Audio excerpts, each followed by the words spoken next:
Terpujilah Kristus.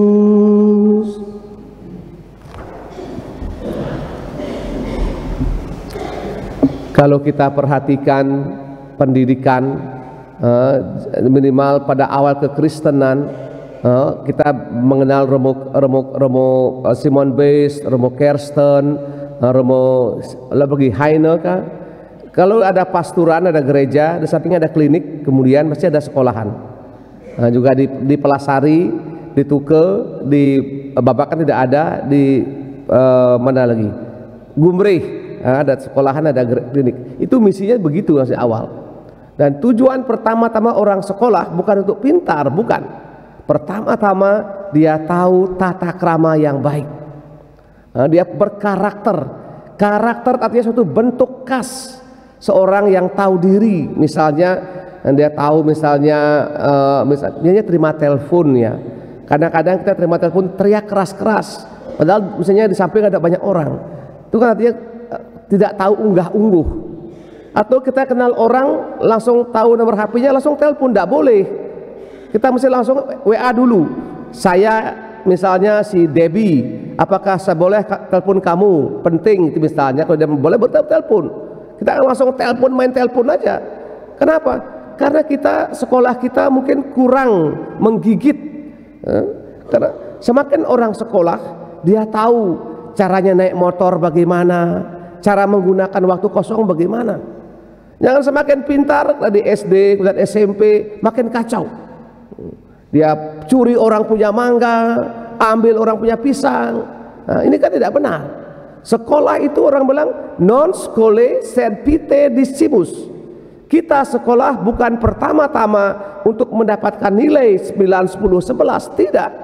Tetapi bagaimana menjadi orang yang hidupnya baik, menyikapi hidup. Nah, itu pepatah bahasa Latin bukan? Nah, selalu di SMA Thomas semua begitu. Non scholae besar-besar. Terjemahnya apa? Nggak tahu Romo. Nah, kan lucu ini. Kita harus tahu itu apa artinya. Dan martiria adalah memberikan kesaksian.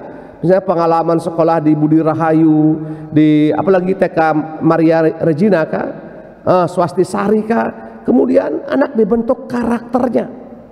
Lihat kadang anak-anak makan, itu yang di sebelah SMP itu, dia makan, dia buang sampah ke jalan itu. Nah, itu tidak benar. Ini kalau Romo dapat orang seperti itu, Romo foto kamu kirim ke gurumu, kasih nilai 50 saja. Seorang yang berkarakter, mempunyai jiwa seorang martir, orang yang selalu berpikir apakah perbuatan saya mengganggu orang lain, apakah buang sampah mengganggu orang lain, dengan ribut di kelas apakah mengganggu orang lain. Pasti orang yang tahu malu. Semakin kita belajar kita mesti tahu malu. Misalnya bagaimana caranya mengusahakan itu. Malu kalau menyontek di kelas, malu kalau tidak belajar. Dan guru tentu juga mesti punya menjadi contoh yang baik. Contoh yang baik misalnya kita merokok ya. Oke lah silakan merokok, tapi saya pernah pengalaman saya selama di seminari itu saya bertugas sebagai direktur studi, sebagai dia kepala sekolah tanda kutip begitu. Saya mendapat laporan ada beberapa ibu hamil ini kan duduk di kelas, ada guru merokok ini dan begitu pongahnya, sambung-nyambung. Saya panggil 4 mata. Kalau bapak merokok silahkan merokok, tapi tolong asapnya ditelan, saya bilang begitu. Udah kaget ya. Kenapa? Bapak tahu nggak? Ada 5 ibu yang lagi hamil itu, dan bapak merokok di situ. Di mana pak punya karakter sebagai seorang guru? Di mana? Saya keluarkan SP, pokoknya saya pasang tulisan seminari dan sekitarnya bukan tempat merokok. Kayaknya guru-guru merokok kalau istirahat di lapangan itu, lapangan bola itu bagus. Saya bilang silakan.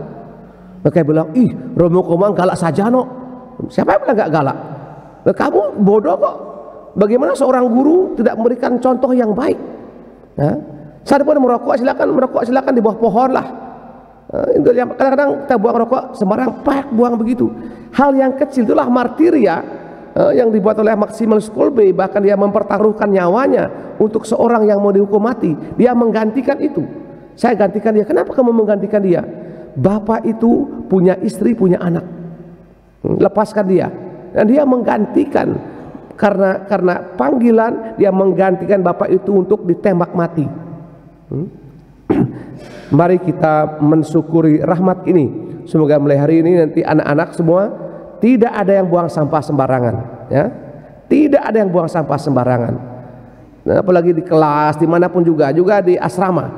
Nanti kalau mau melihat sampah dibuang oleh Yanto misalnya, mau ambil sampah, masukkan kupnya telur di sana tuh, dan mau ikat di sana.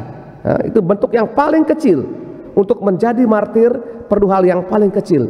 Bahwa sekolah kita berhasil dinyatakan dengan sikap dan tingkah laku. Naik motor pelan-pelan, jangan itu menjengkelkan sekali.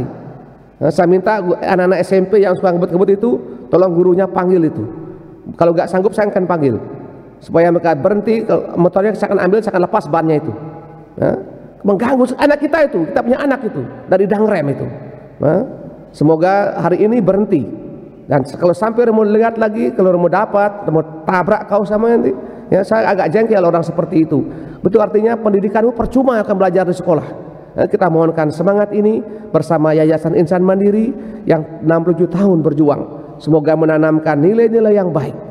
Kita mohonkan ini bersama juga martir Maximilianus Kolbe. Amin.